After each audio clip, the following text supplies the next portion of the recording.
MRP ದರಕ್ಕಿಂತಲೂ ಹೆಚ್ಚಿನ ದರದಲ್ಲಿ ಮದ್ಯ ಮಾರಾಟ ಖಂಡಿಸಿ ಕರ್ನಾಟಕ ದಲಿತ ಸಂಘರ್ಷ ಸಮಿತಿ ಸದಸ್ಯರಿಂದ ಪ್ರತಿಭಟನೆ.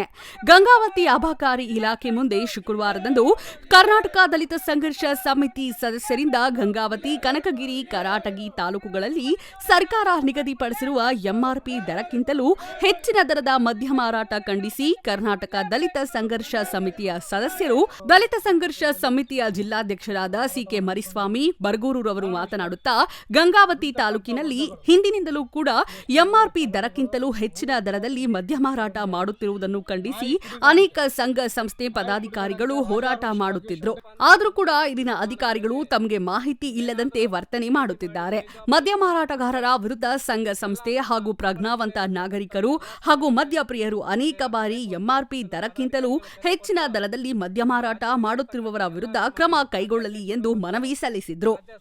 ದುಡಿತಕ್ಕಂಥ ವರ್ಗಗಳು SC/ST ಕಾಲೋನಿಗಳು, ಬಹುಸಂಖ್ಯಾತರಿರ್ತಕ್ಕಂಥ ಕಾಲೋನಿಗಳಲ್ಲಿ ನಾಯಿ ಕುಡಿಗಳಂತೆ ರಾಜಾರೋಷವಾಗಿ ಶೆಡ್ಗಳನ್ನು ಹಾಕ್ಕೊಂಡು ಅವರು ಯಥೇಚ್ಛವಾಗಿ ಅಕ್ರಮ ಮದ್ಯ ಮಾರಾಟ ಮಾಡ್ತಕ್ಕಂಥ ಕೆಲಸ ನಡೆಯುತ್ತೈತಿ. ಸಾಕಷ್ಟು ಜನ ಸಣ್ಣ ವಯಸ್ಸಿಗೆ 35-40 ವಯಸ್ಸಿಗೆ ಕುಡಿದು ಸಾಯುವಂಥ ಕೆಲಸ ಆಗತ್ತೈತಿ. ಅವ್ರ ಕುಟುಂಬಗಳು ಬೀದಿ ಪಾಲಾಗ್ತಕ್ಕಂಥ ಕೆಲಸ ಆಗತ್ತೈತಿ. ಹಾಗಾಗಿ ಈ ದಪ್ಪ ಚರ್ಮದ ಅಧಿಕಾರಿಗಳಿಗೆ ನಾವು ಸಾಕಷ್ಟು ವರ್ಷಗಳಿಂದ ಮನವಿ ಮಾಡ್ತಾನೇ ಬಂದಿದ್ದೀವಿ, ಹೋರಾಟಗಳನ್ನು ಮಾಡ್ತಾನೇ ಬಂದಿದ್ದೀವಿ. ಬಾರ್ ಮಾಲೀಕರು ಸಹಿತ ಕಿವಿಗೊಡ್ತಾ ಇಲ್ಲ, ಅಧಿಕಾರಿಗಳು ಸಹಿತ ಕಿವಿಗೊಡದೆ ಭಾಳ ನಿರ್ಲಕ್ಷ್ಯ ಮಾಡೋದ್ರಿಂದ ಸಾಕಷ್ಟು ಜನ ಯುವಕರು ಸಣ್ಣ ವಯಸ್ಸಿಗೆ ತಮ್ಮ ಪ್ರಾಣವನ್ನು ಕಳ್ಕೊಂಡು ಅವ್ರ ಕುಟುಂಬಗಳು ಬೀದಿ ಪಾಲಾಗ್ತಕ್ಕಂಥ ಕೆಲಸ ಆಗತೈತಿ. ಜಿಲ್ಲಾಡಳಿತ ಹಾಗೂ ತಾಲೂಕು ಆಡಳಿತ ಸಂಪೂರ್ಣವಾಗಿ ಅಕ್ರಮ ಮದ್ಯ ಮತ್ತು ಎಂಆರ್ಪಿ ದರಕ್ಕಿಂತಲೂ ಹೆಚ್ಚಿನ ಮದ್ಯ ಮಾರಾಟ ಮಾಡುತ್ತಿರುವವರ ಮೇಲೆ ಕ್ರಮ ಕೈಗೊಳ್ಳಲಿ.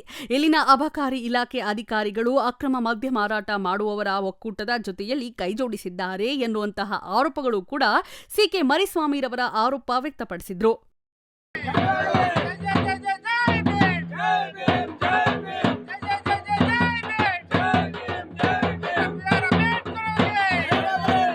ಈ ನಮ್ಮ ಸಂಘಟನೆಯ ಮೂಲಕ ಅಧಿಕಾರಿಗಳಿಗೆ ನಾವು ಇವತ್ತು ಎಚ್ಚರಿಕೆಯನ್ನು ಕೊಡ್ತಾ ಇದ್ದೇವೆ. ಅವ್ರೇನಾದರೂ ಈ ಅಕ್ರಮ ಮದ್ಯ ಮಾರಾಟದ ವಿರುದ್ಧ ಇವರೇನಾದರೂ ಕ್ರಮ ತಗೊಂಡಿಲ್ಲ ಅಂದರೆ ಮುಂದಿನ ದಿನಗಳಲ್ಲಿ ಹೆಣ್ಮಕ್ಕಳು, ಮಕ್ಕಳು, ಮರಿ ಎಲ್ಲರೂ ಇಡೀ ನಮ್ಮ ಸಂಘಟನೆಯ ಪದಾಧಿಕಾರಿಗಳು ಎಲ್ಲರೂ ಸೇರಿಕೊಂಡು ಮುಂದಿನ ದಿನಗಳಲ್ಲಿ ಇಡೀ ಗಂಗಾವತಿ ತಾಲೂಕಾದ್ಯಂತ ಮತ್ತು ಜಿಲ್ಲಾದ್ಯಂತ ಬಂದ್ ಕರೆಯನ್ನು ಕೊಡ್ತಕ್ಕಂಥ ಕೆಲಸ ನಮ್ಮ ಸಂಘಟನೆ ಮಾಡ್ತದೆ ಅಂತೇಳಿ ಈ ಮೂಲಕ ಅಧಿಕಾರಿಗಳಿಗೆ ಎಚ್ಚರಿಕೆಯನ್ನು ಕೊಡ್ತಾ ಇದ್ದೀವಿ. ಇವತ್ತು ಎಂಆರ್ಪಿ ದರಕ್ಕಿಂತ ಹೆಚ್ಚಿನ ಬೆಲೆಯಲ್ಲಿ ಮಾರಾಟ ಮಾಡ್ತಕ್ಕಂಥ ಇವತ್ತು ಮದ್ಯಪಾನವನ್ನು ಇವತ್ತು ಎಂಆರ್ಪಿ ದರದಲ್ಲಿ ಮಾರಾಟ ಆಗಬೇಕು. ಮತ್ತೆ ಇವತ್ತು ಎಲ್ಲ ಬಾರ್ಗಳಲ್ಲಿ ಇವತ್ತು ಕಾನೂನಾತ್ಮಕವಾಗಿ ನಿಯಮಾವಳಿಗಳು ಏನದವ ಆ ನಿಯಮಗಳನ್ನು ಹಾಕಿ ಬೋರ್ಡ್ ಹಾಕೋದ್ರ ಮುಖಾಂತರ ಇವತ್ತೇನು ಕಳ್ಳ ಸಾಗಾಣಿಕೆ ಮಾಡ್ತಾರ ಅದನ್ನು ತಡೆಗಟ್ಟಬೇಕು. ಇವತ್ತು ಯಾರೇ ಆಗಿರಲಿ, ಇವತ್ತು ಅಧಿಕಾರಿಗಳಾಗಿರಲಿ, ಬಾರ್ ಮಾಲೀಕರೇ ಆಗಿರಲಿ, ಇವತ್ತು ಸಂಘಟನೆಯವರ ಮೇಲೆ ಇವತ್ತು ಬೇರೆ ಬೇರೆ ರೀತಿಯಿಂದ ಹೆದರಿಕೆಗಳನ್ನು ಹಾಕ್ತಕ್ಕಂಥ ಕೆಲಸಗಳು ಆಗ್ತದವು. ಈ ಕೂಡಲೇ ನಿಲ್ಲಬೇಕು. ಈ ಒಂದು ಬೇಡಿಕೆಗಳು, ಸಮಸ್ಯೆಗಳು ಈಡೇರೋವರೆಗೂ ನಾವು ನಿರಂತರವಾಗಿ ಅಬಕಾರಿ ಇಲಾಖೆ ಮುಂದೆ ಧರಣಿ ಮತ್ತೆ ಹೋರಾಟವನ್ನು ಮಾಡಕ್ಕೆ ನಮ್ಮ ಸಂಘಟನೆ ಪದಾಧಿಕಾರಿಗಳು ನಾವೆಲ್ಲರೂ ಸಿದ್ಧವಾಗಿದೆ ಅಂತೇಳಿ ಈ ಹೋರಾಟದ ಮೂಲಕ ಅಧಿಕಾರಿಗಳಿಗೆ ಮತ್ತೆ ಸಂಬಂಧಪಟ್ಟ ಅಧಿಕಾರಿಗಳಿಗೆ ಮತ್ತೆ ಸರ್ಕಾರಕ್ಕೆ ನಾವು ಎಚ್ಚರಿಕೆ ಕೊಡ್ತೀವಿ. 18 ರಿಂದ 20 ವರ್ಷ ಒಳಗಿನ ಯುವಕರು ಕುಡಿತದ ದಾಸರಾಗಲಿಕ್ಕೆ ಅಬಕಾರಿ ಇಲಾಖೆ ಅಧಿಕಾರಿಗಳೇ ಕಾರಣ. ಇಲ್ಲಿನ ಅಧಿಕಾರಿಗಳಿಗೆ ಮಾಹಿತಿ ಇದ್ರೂ ಕೂಡ ಕ್ರಮ ಕೈಗೊಳ್ಳುವಲ್ಲಿ ಮುಂದಾಗಿಲ್ಲ. ಧ್ವನಿ ಎತ್ತುವಂತಹ ಸಂಘಟಕರಿಗೆ ಇಲ್ಲಿನ ಲಿಕ್ಕರ್ ಮಾಫಿಯಾ ಕಿಂಗ್ಗಳು ದೌರ್ಜನ್ಯ ಎಸಗುತ್ತಾರೆ.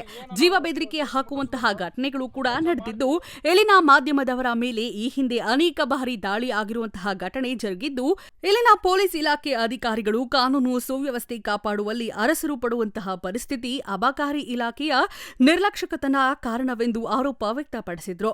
ಈ ಸಂದರ್ಭದಲ್ಲಿ ಗಂಗಾವತಿ ತಾಲೂಕು ಸಂಚಾಲಕ ಯಲ್ಲಪ್ಪ ರಮೇಶ್, ಹುಲ್ಲೇಶ್, ಸಂತೋಷ್, ವೀರೇಶ್ ಮತ್ತು ಸಂಘಟನೆಯ ಸದಸ್ಯರು ಹೋರಾಟದಲ್ಲಿ ಭಾಗವಹಿಸಿದ್ರು.